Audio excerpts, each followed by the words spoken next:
और अब बात करेंगे सीएम योगी आदित्यनाथ गोरखपुर में है। महंत दिग्विजयनाथ पार्क में रवि गोष्ठी में सीएम योगी कर रहे हैं शिरकत। गोरखपुर, बस्ती, आजमगढ़ और देवीपाटन मंडल के किसान भी शामिल हुए हैं, जिसकी तस्वीरें आप अपने टीवी स्क्रीन पर देख रहे हैं। तो सीएम योगी आदित्यनाथ गोरखपुर के दौरे पर हैं। इस दौरान वो रवि गोष्ठी कार्यक्रम में पहुंचे हुए हैं सीएम योगी आदित्यनाथ। ये तस्वीरें भी आप देख रहे हैं।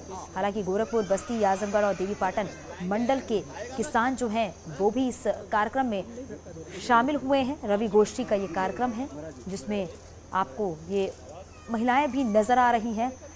हालांकि इस कार्यक्रम के दौरान अगर बात करें तो सीएम योगी आदित्यनाथ एक छोटे से बच्चे को दुलार करते हुए भी नजर आए हैं। और गोरखपुर के दौरे पर हैं सीएम योगी आदित्यनाथ, और जब बच्चे को दुलार रहे थे तो वो भी तस्वीर आप देख रही हैं। बच्चे को पानी पिलाते हुए नजर आए सीएम योगी आदित्यनाथ, बच्चे को प्यार करते हुए नजर आए। और ये कार्यक्रम भी काफ़ी अहम माना जा रहा है क्योंकि सीएम योगी आदित्यनाथ गोरखपुर में मौजूद हैं और कई मंडल के किसानों से संवाद करेंगे सीएम योगी आदित्यनाथ। और इस कार्यक्रम में गोरखपुर, बस्ती, आजमगढ़ और देवीपाटन मंडल के जो किसान हैं वो भी यहाँ पर शामिल हुए हैं, जिसकी तस्वीरें भी आप देख रहे हैं। जो प्रदर्शनी लगाई है उसका भी निरीक्षण कर रहे हैं सीएम योगी आदित्यनाथ। हमारे सहयोगी रामगोपाल हमारे साथ जुड़ गए हैं। रामगोपाल, क्या जानकारी मिल पा रही है? अभी सीएम राम गोष्ठी कार्यक्रम में मौजूद हैं? बिल्कुल, अभी मुख्यमंत्री योगी आदित्यनाथ कार्यक्रम के बगल में जो स्टॉल लगे हुए हैं उसका निरीक्षण कर रहे हैं। और इसी दौरान मुख्यमंत्री ने 3 बच्चों का अन्नप्राशन भी कराया है और उसके बाद उन्होंने कुछ महिलाओं को भी गिफ्ट दिया है। तो इस दौरान और अभी वो एक एक स्टॉल पे जा रहे हैं बाकायदा और पूछ रहे हैं। और सबसे पहले वो काला नमक जो चावल का स्टॉल लगा था उस पे गए हैं और धान की उत्पादकता के बारे में उन्होंने पूछा, क्योंकि सिद्धार्थनगर में काला नमक को ओडीओपी में शामिल किया गया है और मुख्यमंत्री के ड्रीम प्रोजेक्टों में से वो एक है कि उसको किस तरीके से पूरे विश्व में फैलाया जाए। तो उसको लेकर उन्होंने वहाँ पे जानकारी प्राप्त की। उसके बाद कृषि विभाग के द्वारा जो स्टॉल लगाए गए हैं सारे स्टॉलों का उन्होंने निरीक्षण किया है। उन्होंने जाना है कि किसानों की उत्पादकता किस तरीके से बढ़ाई जा सकती है और सिर्फ धान, गेहूं ही नहीं अन्य फसलों को कैसे किसान उगाएं जिससे वो अधिक से अधिक आत्मनिर्भर हो सके, अधिक से अधिक स्वावलंबी हो सके।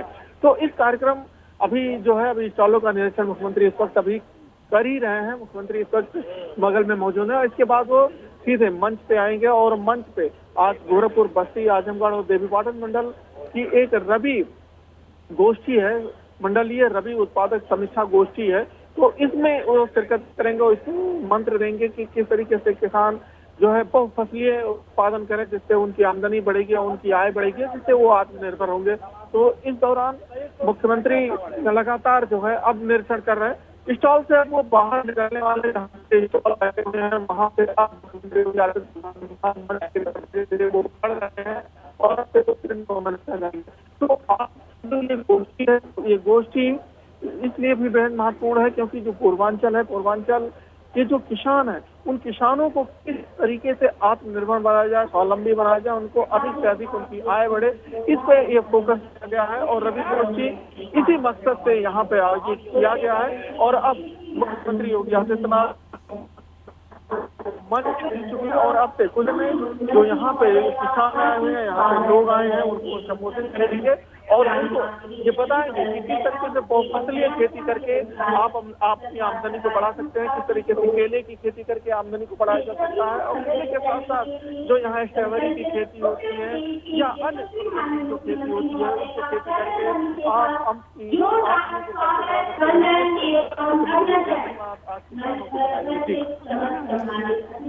बिल्कुल रामगोपाल, क्योंकि तस्वीरें लगातार अपने दर्शकों तक हम पहुंचा रहे हैं। सीएम योगी आदित्यनाथ रवि गोष्ठी कार्यक्रम में मौजूद हैं। अब मंच पर पहुंच चुके हैं सीएम योगी आदित्यनाथ के साथ ही गोरखपुर के सांसद रवि किशन भी नजर आ रहे हैं। साथ ही मंत्री सूर्य प्रताप शाही जो हैं वो भी यहाँ पर नजर आ रहे हैं मंच पे। संजय निषाद भी मंच पर नजर आ रहे हैं और कई मंडल के जो किसान हैं वो भी यहाँ पर मौजूद हैं। और देखिए, जो ये प्रदर्शनी लगाई गई है, इस प्रदर्शनी में किसानों को कैसे फायदा हो, किसानों को कैसे मुनाफा हो, कैसे वो ज्यादा आमदनी कमा सकते हैं, उस पर हमेशा फोकस किया जाता है। और इस पर प्रदर्शनी में जो भी प्रदर्शनी लगाई गई है उसके बारे में जानकारी भी ली है सीएम योगी आदित्यनाथ ने।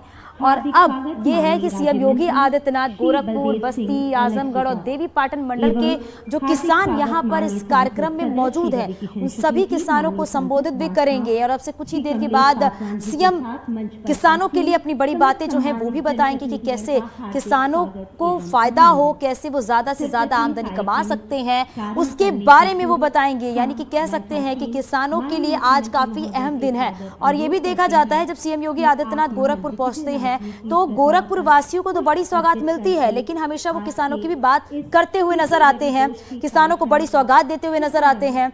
और हम सभी अपने स्थान पर खड़े हो जाएंगे। माननीय मुख्यमंत्री महोदय के कर कमलों से महंत दिग्विजय नाथ जी की प्रतिमा पर पुष्प अर्पित किया जा रहा है। हम सभी इस ईश्वर के समक्ष अपने गुरुओं के प्रति एक नमन करते हुए माननीय मुख्यमंत्री महोदय के कर कमलों से महंत दिग्विजय नाथ जी की प्रतिमा पर पुष्प अर्पण का कार्यक्रम संपन्न होता हुआ आप सभी अपना स्थान ग्रहण करें। तो सीएम योगी आदित्यनाथ को आप देख रहे हैं गोरखपुर में मौजूद हैं और महंत दिग्विजय नाथ पर पुष्प अर्पित करके सीएम योगी आदित्यनाथ मंच पर मौजूद हैं। हालांकि अब थोड़ी देर के बाद ही किसानों को भी संबोधित करेंगे। हमारे सहयोगी रामगोपाल लगातार हमारे साथ बने हुए हैं। राम, आप ये भी बताइएगा, क्योंकि जिस तरीके से सीएम योगी आदित्यनाथ जो प्रदर्शनी लगाई गई है उसके बारे में विस्तृत जानकारी भी ले रहे थे, उसका निरीक्षण भी कर रहे थे और देखा यह भी जाता है कि किसानों को कैसे फायदा हो, कैसे वो ज्यादा से ज्यादा मुनाफा कमा सकें, इस बारे में हमेशा वो जिक्र करते हुए नजर आते हैं।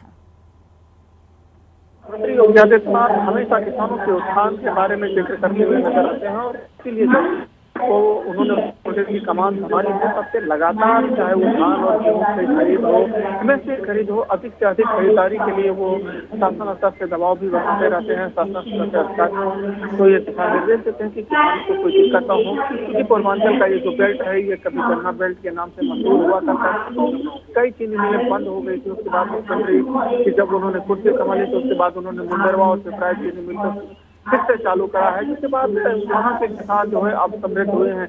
अब मुख्यमंत्री का फोकस ये है कि गन्ने और धान गेहूं के साथ साथ कुछ अन्य फसलों को भी किसान उगाएं, जिसमें केले की खेती कुशीनगर और गोरखपुर के कुछ बेल्ट में बड़ी संख्या में होती है। तो उसको किस तरीके से और बढ़ाया जाए उस पर भी मुख्यमंत्री योगी आदित्यनाथ की फोकस होती है।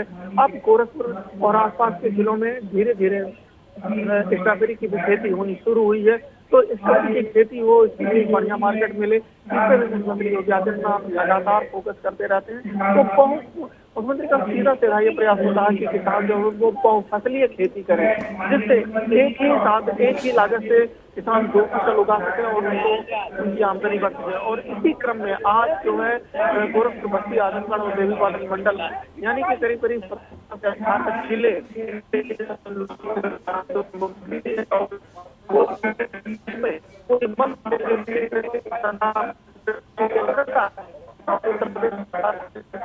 जो किसानों को कई पदों में सब्सिडी देती है, खाद में बीज यंत्र सभी चीजों में सब्सिडी देते हैं। तो उन सारी चीजों का मुख्यमंत्री योगी आदित्यनाथ आज किसानों के बारे में किसानों को बताएंगे और कहेंगे कि किस तरीके से आप सरकार के जो स्कीम है उसका भी फायदा आप ले सकते हो। जी बिल्कुल राम, लगातार ये तस्वीरें अपने दर्शकों तक हम पहुंचा रहे हैं कि किस तरीके से सीएम योगी आदित्यनाथ किसानों के लिए बड़ी बातें भी कहने वाले हैं और किसानों को बड़ी सौगात भी देने वाले हैं, क्योंकि आज काफ़ी अहम दिन है। और हालांकि ये भी है कि जब भी सीएम योगी आदित्यनाथ अपना संबोधन देते हैं उस दौरान ये भी कहा जाता है कि सरकार की तरफ से जो भी योजनाएं चलाई जाती हैं, जो भी स्कीम चलाई जाती हैं, वो आम जनता तक पहुंचनी चाहिए ताकि आम जनता उसका लाभ उठा सके। अब किसानों की अगर बात करें तो किसानों के लिए जो योजनाएं सरकार की तरफ से चलाई जाती हैं उसका कैसे लाभ मिल सके इन किसानों को, उस बारे में भी जिक्र करेंगे। क्योंकि कभी कभी क्या होता है, जो किसानी होते हैं वो बहुत ज़्यादा चीज़ों को नहीं समझ पाते हैं, तो उस बारे में भी वो समझाएंगे ताकि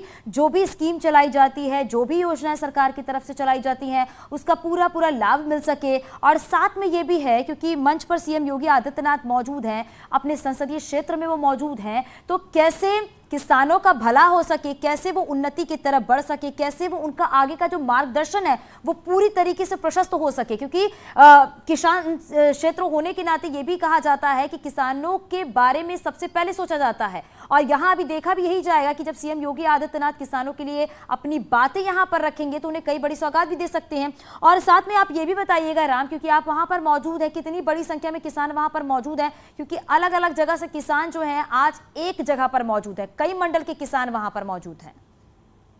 बिल्कुल, आज यहाँ पे जो है पार्क में हजारों की संख्या में किसान मौजूद हैं और वो ये जानने की कोशिश कर रहे हैं कि किस तरीके से जो है बहुफसलीय खेती करके हम अपनी आमदनी को बढ़ा सकते हैं और सरकार की जो योजनाएं हैं उसका लाभ किस तरीके से हम उठा सकेंगे, तो उसकी भी जानकारी आज यहाँ पे दी जाएगी। क्योंकि कृषि विभाग के जितने भी आला अधिकारी हैं, शासन से लेकर जिलों तक के सभी आला अधिकारी आज यहाँ पे मौजूद हैं। कृषि मंत्री यहाँ मौजूद हैं, बलदेव सिंह औलख मौजूद हैं और जो एक मत्स्य विभाग के मंत्री निषाद मौजूद है। किसानों को अब सिर्फ धान गेहूं की खेती ही नहीं, उनको किस तरीके से अन्य चीजों से वो हमसे अपनी आमदनी बढ़ाए। उसमें मछली पालन भी एक बहुत बड़ा वो है, नीली क्रांति को कहा गया था, तो वो नीली क्रांति के मंत्री भी संजय निषाद यहाँ पे मौजूद हैं। तो आज जो है मुख्यमंत्री योगी आदित्यनाथ ये कहेंगे कि आप ठीक है धान गेहूं तो आप पैदा करिए ही। बिल्कुल राम, आपके पास वापस आएंगे, ये तस्वीरें भी दिखाएंगे। बहुत शुक्रिया इस पूरी जानकारी के लिए। और चलिए एक बड़ी खबर मिल रही है, यजदान की बिल्डिंग तोड़े जाने की कार्रवाई, एलडीए ने काम शुरू किया है। 50 से ज्यादा मजदूर बिल्डिंग को तोड़ने का काम कर रहे हैं।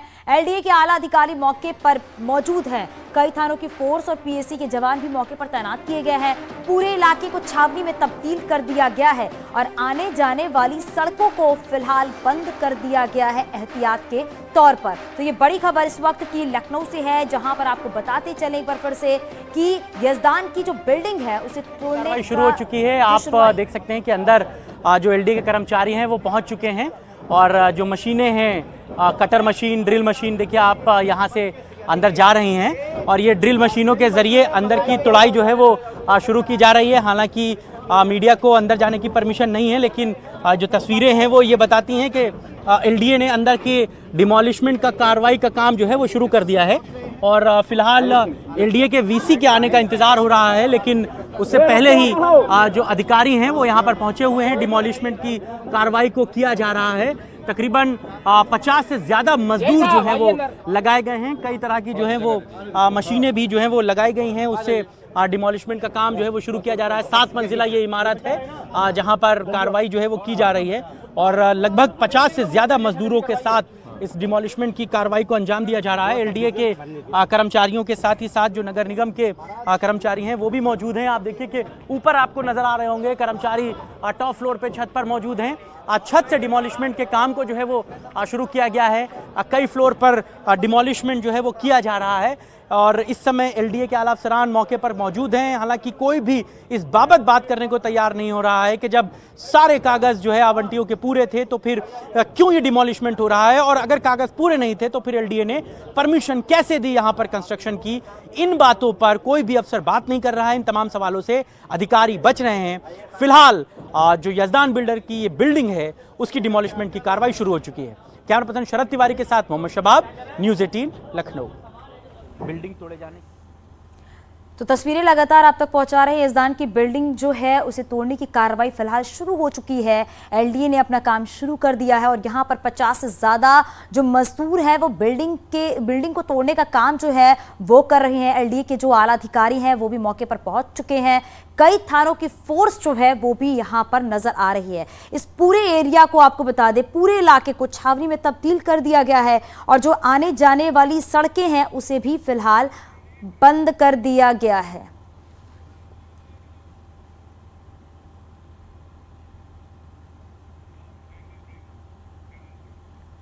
और यहां रुकेंगे छोटे से ब्रेक के लिए, चलते लौटते हैं। आप देख रहे हैं न्यूज़ 18 उत्तर प्रदेश उत्तराखंड।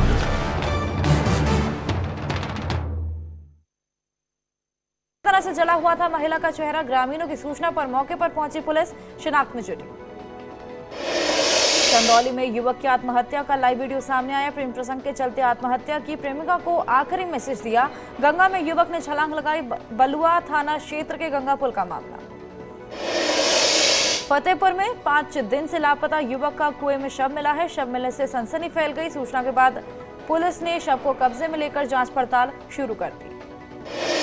औरैया में बर्थडे पार्टी में केक काटने के बाद विवाद, फायरिंग में एक युवक की मौत हो गई। फायरिंग के बाद पार्टी में भगदड़ मच गई। पुलिस ने एक युवक को हिरासत में लिया। नारायणपुर में गोविंद नगर मोहल्ला का मामला। गोंडा में जमीन विवाद को लेकर दो पक्ष आमने सामने आ गए। दोनों तरफ से जमकर पथराव हुआ। कई लोगों को चोटें आईं। इलाज के दौरान एक बुजुर्ग की मौत हो गई। शाहजहांपुर में बड़ी मात्रा में चरस बरामद, 1 करोड़ रुपए की चरस बरामद की गई है। 2 तस्करों को गिरफ्तार किया गया है। नेपाल से लाकर यूपी में सप्लाई किया करते थे। मिर्जापुर पुलिस ने मेथा प्लांट से गिरफ्तार किया। मुजफ्फरनगर की खतौली विधानसभा सीट पर उपचुनाव के लिए राष्ट्रीय लोकदल ने मदन भैया को बनाया उम्मीदवार। 5 दिसंबर को होगा मतदान। आरएलडी का समाजवादी पार्टी से है गठबंधन। मिशन उपचुनाव पर यूपी बीजेपी तीनों सीटों के लिए प्रत्याशियों का नाम केंद्रीय नेतृत्व को भेजा गया। कल हुई कोर कमेटी की बैठक में मंथन हुआ था। उपचुनावों पर सैफई में समाजवादी मंथन। समाजवादी पार्टी के राष्ट्रीय अध्यक्ष अखिलेश यादव ने ली अहम बैठक। सोमवार को मैनपुरी से नामांकन करेंगी डिंपल यादव। मैनपुरी लोकसभा सीट पर एसपी ने डिंपल यादव को बनाया प्रत्याशी। फिरोजाबाद पहुंचे एसबीएसपी के राष्ट्रीय अध्यक्ष ओम प्रकाश राजभर ने मैनपुरी उपचुनाव को लेकर समाजवादी पार्टी पर कसा तंज। बोले आपस में ही लड़ रहा है परिवार। शिवपाल यादव अलग, बहू अपर्णा अलग और अखिलेश अलग। जनता के मुद्दे भूल चुके हैं ये लोग। उपचुनाव को लेकर बोले यूपी के मंत्री सुरेश खन्ना। यूपी में उपचुनाव की सभी सीटें जीतेंगी बीजेपी। पिछले चुनाव में ही समाजवादी गढ़ ढहा चुकी है बीजेपी। अब मैनपुरी भी जीतेंगे। पीएम मोदी को धन्यवाद देने के लिए बरेली में नेहरू युवा केंद्र पर मुस्लिम पसमानदा महासम्मेलन का आयोजन किया गया। जिले भर से हजारों पिछड़े मुस्लिम समुदाय के लोगों ने हिस्सा लिया। सम्मेलन में बताया गया कि केंद्र और प्रदेश सरकार पिछड़े मुस्लिमों के हितों का काम कर रही है। मनी लॉन्ड्रिंग मामले में माफिया मुख्तार की बढ़ सकती हैं मुश्किलें। ईडी बेनामी संपत्तियों पर कार्रवाई कर रही है। ईडी की कस्टडी रिमांड पर है मुख्तार का बेटा। ईडी की कार्रवाई में हुआ बड़ा खुलासा। मऊ में मुख्तार की संपत्तियों की जांच हो रही है। मकान के कागजात खंगाल रही है। आप देख रहे हैं न्यूज़ 18 उत्तर प्रदेश उत्तराखंड।